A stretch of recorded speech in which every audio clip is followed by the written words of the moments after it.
అయితే సర్పంచ్ నోటిఫికేషన్ పడేసరికి మా ఇంటి పరిస్థితి కావచ్చు, నా పరిస్థితి కావచ్చు, బాలేక ఒక్క రూపాయి కూడా లేదు.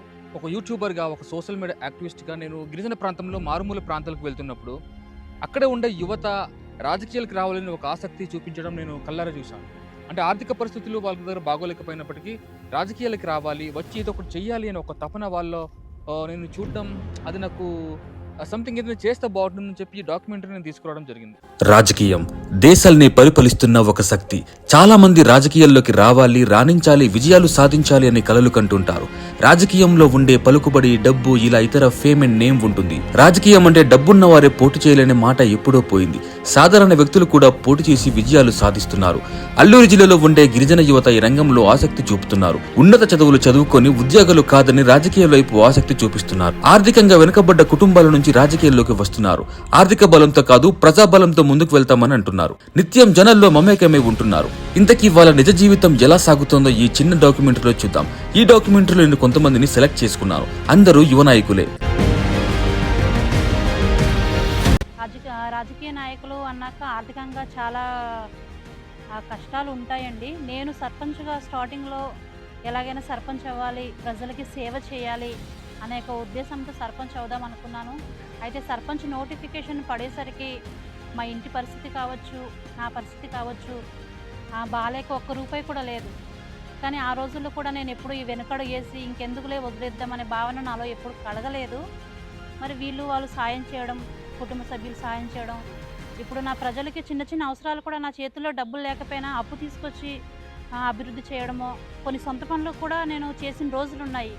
అనాథ సేవలకి సొంత డబ్బులతోనే అంత్యక్రియలు చేయడము, అలాగే ఎక్కడైనా అత్యవసరమైతే ట్యాంకులు పెట్టించడము, లేకపోతే సోలార్లు బాగా చేయించడము, ఇలాంటి పనులు కూడా ఆర్థికంగా వెనుకబడినప్పటికి కూడాను ఇలా మంచి మంచి కార్యక్రమాలు చేయడం జరిగింది. ఆర్థికంగా ఉన్నా లేకపోయినా ఇంకా రాజకీయాల్లోకి వచ్చాం కాబట్టి ఇంకా ముందుకు వెళ్ళాలన్న ఒక భావనతోనే మేము ఉన్నాం. నేను నా పంచాయతీలోని నేను గెలిచేసరికి చాలామంది ఊట నీళ్ళు తాగడం నేను చూశాను. అలాంటి గ్రామాలకు నేను జేజేఎం కింద ట్యాంకులు వేయించడం కూడా జరిగింది. చాలా చోట్ల, కొన్ని చోట్ల నేను రోడ్లు వేయించడం కూడా జరిగింది. కొన్ని చోట్ల నేను డ్రైనేజీలు వేయించడం కూడా జరిగింది. యువత రాజకీయాల్లోకి రావాల్సిన అవసరం చాలా ఉంది. మన ప్రధానమంత్రి నరేంద్ర మోదీ గారు కూడా చాలా సందర్భాల్లో యువత రాజకీయాల్లోకి రావాలి, వస్తేనే దేశ భవిష్యత్తు అనేది మారుతూ ఉందని ఆయన చెప్తా ఉన్నారు. ఎందుకంటే ఈరోజు చూస్తున్నట్లయితే రాజకీయాలు అంటే కేవలం వయసు అయిపోయినటువంటి వృద్ధులకు సంబంధించే రాజకీయాలు అన్నటువంటి ఆలోచనతో ఉన్నారు. కానీ యువత ఆ యొక్క ఆలోచనను వదిలేసి రాజకీయాల్లోకి వస్తే కనుక మన యొక్క దేశ భవిష్యత్తును మనం మార్చడానికి అవకాశం ఉంది. రాజకీయాల్లో రాణించాలంటే ఆర్థికంగా చాలా బలంగా ఉండాలి. కానీ మాకు ఆర్థికంగా బలంగా లేనప్పటికీ మేము అనేక సమస్యల మీద అనేక గ్రామాలకి మేము పర్యటించడం జరుగుతుంది. ఆ పర్యటనలో మేము కూడా స్ట్రగుల్ అవుతున్నాం. కొంత దగ్గరగా ఉన్న గ్రామాలకి మేము కొంచెం వెళ్ళగలుగుతున్నాం, కొంచెం దూరంగా ఉన్న గ్రామాలకి మాకు ఆర్థికంగా మేము వెళ్ళాలంటే అనేక సమస్యలు ఉంటాయి. అది మేము ఇబ్బందులు ఫేస్ చేస్తున్నాం. కానీ తప్పని పరిస్థితి, వెళ్ళాలి. ఎక్కడో రూపాయో ఎంతో అప్పో చప్పో చేసుకొని అయినా సరే ఖచ్చితంగా వెళ్ళాలి. ఆ గ్రామాల్లో ఉన్న సమస్యల్ని బయటికి తీయాలి. వాటి పరిష్కారానికి మన వంతు మనం భాగస్వామ్యం అవ్వాలని ఒకే ఒక్క మోటివ్తో ఖచ్చితంగా మేము ఆర్థికంగా వెనకబడి ఉన్నప్పటికీ, ఇబ్బందులు పడుతున్నప్పటికీ ఎలాగైనా సరే అవసరమైతే కాలినడకనైనా సరే వెళ్ళి వాటి పరిష్కారానికి మా వంతుగా మేము చేయాలని ఒకే ఒక్క ఉద్దేశంతో మేము పర్యటనలు చేస్తున్నాము. అది ఆర్థికంగా మన గిరిజన ప్రాంతాల్లో సమస్యల్ని ఒక్క ఆర్థికంగానే ఉంటేనే సమస్య పరిష్కారం అవుతున్నది అన్నది కాదండి. ఖచ్చితంగా మేము రాజకీయంలో ఎలాగ దిగాము, యువత మాతో పాటు కొంతమంది యువత కూడా మాతో పాటు ఉన్నారు. ఇంకా యువత రావాలి. ఖచ్చితంగా మేమైతే ఆర్థికంగానే రాజకీయాలు నడుపుతామన్న దానికి ఫుల్ స్టాప్ పెట్టి సమస్యల్లో పరిష్కారం కోసం ప్రజల యొక్క మద్దతుతో వాటి పరిష్కారానికి ఖచ్చితంగా మేము సాధిస్తామండి. సాధిస్తామనే కాన్ఫిడెన్స్ మాలో ఉంది, వచ్చింది. కురుపాంలో తిత్తిరి అని పులిపుట్టు అనే గ్రామంలో అది ఎంతో పైన ఉంది. అక్కడ వెళ్ళడానికి రోడ్డు మార్గంలో కూడా లేదు. ఇప్పటికీ పైన ఎంతో పైన నివసిస్తున్నారు. వాళ్ళకి మంచినీరు త్రాగునీరు కూడా లేని పరిస్థితి. నేను వాళ్ళని కనుక్కున్నట్టయితే వాళ్ళు మంచినీరు త్రాగునీరు కోసం ఎన్నో కిలోమీటర్లు వెళ్ళి వస్తున్నారు. వాళ్ళు భుజస్కంధాల మీద వెళ్తున్నారు. ఆ తొక్కు ఊడిపోయే పరిస్థితిని కూడా నేను గమనించాను. అంటే ఇటువంటి సన్నివేశాలను చూసి ఎంతో ఆవేదనకైతే నేను గురయ్యాను. నాకు నేను ప్రచారానికి వెళ్ళొచ్చిన తర్వాత ఎన్నికల్లో నిలబడ్డాను సరే, కానీ వీళ్ళందరినీ ఎలా నేను బాగు చేయాలి, వీళ్ళందరితో మాట్లాడొచ్చాను కదా, వీళ్ళందరూ నాపై ఒక నమ్మకం ఉంచారు, వీళ్ళందరినీ ఎలా నేను బయటకు తీసుకురావాలి, ఇలాంటివన్నీ ఎన్నో కలిసివేశాయండి. సో రాజకీయం అనేది ఒక మహాసముద్రం లాంటిది. చాలా మంది దాని లోతు తెలిసి దూకుతారు, కొంతమంది తెలియక దూకుతారు. ఒక్కసారి దూకిన తర్వాత అయితే ఒడ్డుకు చేరాలి, లేకపోతే అక్కడే ఉంది. సో రాజకీయంలో ఇలాంటి ప్రయాణాలు జరుగుతూ ఉంటుంది. సో ముఖ్యంగా గిరిజన ప్రాంతంలో ఉండే రాజకీయం, అది కూడా యువత చేతుల్లో తీసుకోవడం అనేది ఒక ఆసక్తికరమైన విషయమే. గిరిజన ప్రాంతంలో చాలా మంది యువత రాజకీయాల్లోకి వస్తున్నారు. ఉద్యోగులు మానుకొని పెద్ద పెద్ద చదువులు చదువుకొని రాజకీయాల పట్ల ఎందుకు ఆసక్తి చూపుతున్నారు, అసలు వాళ్ళకు ఏంటి ఇన్స్పిరేషన్ ఏంటి? సో ఈ డాక్యుమెంటరీ కోసం నేను విభిన్న ప్రాంతాల నుంచి విభిన్న క్యారెక్టర్స్ని నేను తీసుకున్నాను. సో ఇందులో సర్పంచ్లు ఉన్నారు, వేరే వేరే క్యాడర్కి సంబంధించిన నాయకులు ఉన్నారు, వివిధ పార్టీలకు సంబంధించిన నాయకులు కూడా ఉన్నారు. సో వాళ్ళ ఉద్దేశం ఏంటి, వాళ్ళ మోటివ్ ఏంటి, రాజకీయాలకు రావడం మోటివ్ ఏంటి, ఆర్థిక పరిస్థితుల్లో ఇబ్బందులుగా ఉన్నా వాళ్ళు రాజకీయాల్లో నెట్టుకురావడానికి ప్రధాన కారణాలు ఏంటి, అంతా కూడా ఈ డాక్యుమెంటరీలో ఉంటుంది. నా పేరు అశోక్ అండి. మాదొక చిన్న గ్రామం, పాడేరు మండలం నుంచి.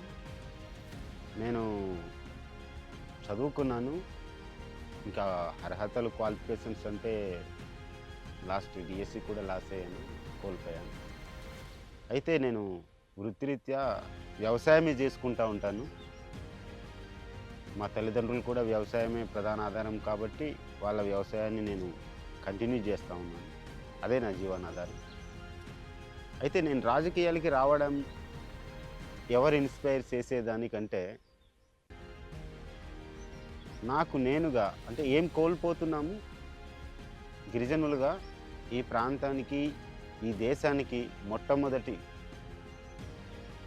మరి ప్రజలుగా మనము ప్రభుత్వాల నుంచి ఎటువంటి వాటికి మనం లోనైపోతున్నాం అనేటటువంటి అంశం మీద నాకు స్పష్టత ఉంది.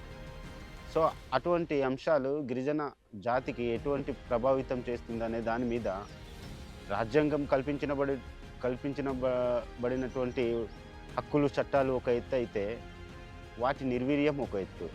సో ఎవరో ఒకరు అడ్డుకోవాలి, ఎవరో ఒకరు దాన్ని ప్రధాన మార్గంగా నడవాలి. సో ఆ అంశాన్ని నేను బాగా ఆలోచించి రాజకీయంలో మనం కూడా వెళ్దాం అనేటటువంటి ఆలోచనతోటి నేను వచ్చాను. అది నిజమే సార్. డబ్బు అనేది రాజకీయాలకి చాలా వెన్నుముక్కలా తయారైపోయింది. అయితే మేము చాలాసార్లు ఫేస్ చేసాం, ట్రబుల్ చేసాం. అయితే డబ్బే ముందు ఉండాలి అనే ఆలోచన మీద స్టార్టింగ్లో మేము కూడా అనుకున్నాం. కానీ మనిషి బలంతో కనీసం వచ్చిన యువతకి ఒక్కొక్కసారి సిచ్యువేషన్స్ ఎలా ఎదురయ్యాయంటే సార్, కనీసం ఆకలి వేసినప్పుడు టీ కూడా తాగేయాలని మాతో పాటు వచ్చిన కుర్రోళ్ళకి ఇలాంటి సందర్భాలు చాలా ఎదురయ్యాయి. పెట్రోల్ ఆయిల్ ఖర్చులు కావచ్చు, వాళ్ళు ఏదైనా భోజనాల ఖర్చులు కావచ్చు, ఒక్కొక్కసారి ట్రబుల్ పే చేసినాం. ఒకసారి అయితే అలా ఆకలితో కూడా వచ్చేసేవాళ్ళం. ఎలా అంటే కొన్ని ప్రాంతాల్లోకి ఏరియాలో చూడడానికి వెళ్ళినప్పుడు ప్రాబ్లమ్స్ ఇలా ఉన్నాయని చెప్పి వెళ్ళి చూడడానికి వెళ్ళినప్పుడు చాలా ట్రబుల్ పే చేసినప్పుడల్లా అనిపించేది, ఓహో డబ్బు, అందుకనే రాజకీయం అంటే డబ్బు చాలా అవసరం అంటారా అనిపించేది. కానీ మాకు ఏదేమైనా ఆ డబ్బు ముందు ఒక ఎత్తుగడ అయితే మాలో ఉన్నటువంటి బలమే ముందుకి నెట్టుకుపోయేది. ఏం చేసినా ఓకే, ఏమున్నా పర్లేదు, ఈరోజు అడ్జస్ట్ అవుదాం, రేపు లేకపోయినా పర్లేదు, కానీ ధైర్యంగా ముందుకు పోదాం, మనకు మార్పు అవసరం ఈరోజు అన్న ఉద్దేశంతో మేము పోయేవాళ్ళం సార్. ఎక్కడో మారుమూల ప్రాంతంలో పుట్టి ఉన్నత చదువులు చదువుకున్న కిల్లో రాజన్ లాంటి యువకులు రాజకీయాల్లో చురుగ్గా ఉన్నారు. గిరిజన ప్రాంత అభివృద్ధే ప్రధాన లక్ష్యమని అంటున్నారు. జై రాజన్ గారికి, రాజన్ గారి నాయకత్వం వర్ధిల్లాలి, వర్ధిల్లాలి, వర్ధిల్లాలి, వర్ధిల్లాలి, రాజన్ సార్ నాయకత్వం వర్ధిల్లాలి, వర్ధిల్లాలి. కిరణ్ గారికి గతంలో కూడా నేను అంటే చెప్పడం జరిగింది. ఏం జరిగిందంటే మనం అంటే గిరిజన ప్రాంతాల్లోని త్రాగునీటి సమస్య ఒకటి, దానివల్ల మనకు నిజంగా చెప్పాలంటే వర్షాకాలం వచ్చినప్పుడు ప్రతి గ్రామాల్లోని కొన్ని వ్యాధులకి బారిన పడిపోతున్నాయి. మౌలిక సదుపాయాలు కూడా లేని గ్రామాలు చాలా ఉన్నాయి. వాటర్, రోడ్డు చాలా దారుణంగా, వాళ్ళకి కనీసం బాట కూడా లేని పరిస్థితుల్లో ఉన్న గ్రామాలని చదువుకున్న యువత బయటకు వచ్చి ఖచ్చితంగా వాటి సమస్యల్ని మనం బయటికి తీసుకొచ్చి వాటికి పరిష్కరించగలిగితే ఆ గ్రామాల్లో ఉన్న ప్రజలు సంతోషంతో ఉంటే అంతకన్నా మనం చేయగలిగింది ఇంకేం లేదండి. యువత, దీన్ని చదువుకున్న యువత ముందుకొచ్చి మన గిరిజన ప్రాంతాల్లో ఉన్న ప్రజల కష్టాల్ని గుర్తించి వాటిని పరిష్కరించే దిశగా ఆలోచన చేయాలని చాలా బలంగా మేము అనుకుంటున్నామండి. చేస్తాను ఎలా చేస్తాను అనే దానికంటే కూడా ఈ పని చేసేటటువంటి వ్యవస్థల్లో కదలిక తీసుకొస్తాను, పారదర్శకత తీసుకొస్తాను. ఇది నా ప్రధానమైనటువంటి మోటో. అలాగే ఈ సమయంలో నేను ఒక విషయం కూడా చెప్పదలుచుకున్నాను. నేను వచ్చే స్థానిక ఎన్నికల్లో సర్పంచ్గా కూడా పోటీ చేయబోతున్నాను. కూడా అందరు ప్రజలందరూ కూడా ప్రభుత్వం నుంచి వచ్చేటటువంటి అన్ని పథకాలు సంపూర్ణంగా అందాలి, వారు కూడా సమగ్రంగా అభివృద్ధి చెందాలన్న ఆలోచనతోనే నేను రాజకీయాల్లోకి రావడం జరిగింది. ఆ విధంగానే చాలా గ్రామాల్లో ఉన్నటువంటి సమస్యలను పై అధికారుల దగ్గరికి తీసుకువెళ్ళడం, వాటిని పరిష్కరించడం కూడా చాలా జరిగింది. భవిష్యత్తులో కూడా ఇంకా మారుమూల గ్రామాల్లో ఉన్న సమస్యలను కూడా పరిష్కరించేందుకు నా వంతు ప్రయత్నం చేస్తాను.